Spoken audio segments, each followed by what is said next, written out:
Hello everyone, welcome to our channel. Take care. Hope you all are doing great. So today I'm going to show you how to delete photos from iCloud. Go to Safari.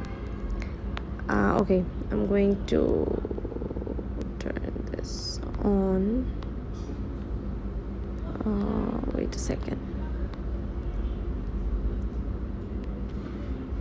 Okay, to Safari and type iCloud. Go to iCloud and sign it now. Okay, go to photos.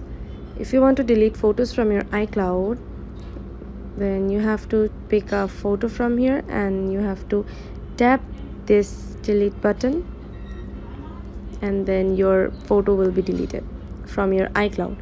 So if you want to delete some photos, you just simply click photo and tap this delete button and your photo will be deleted.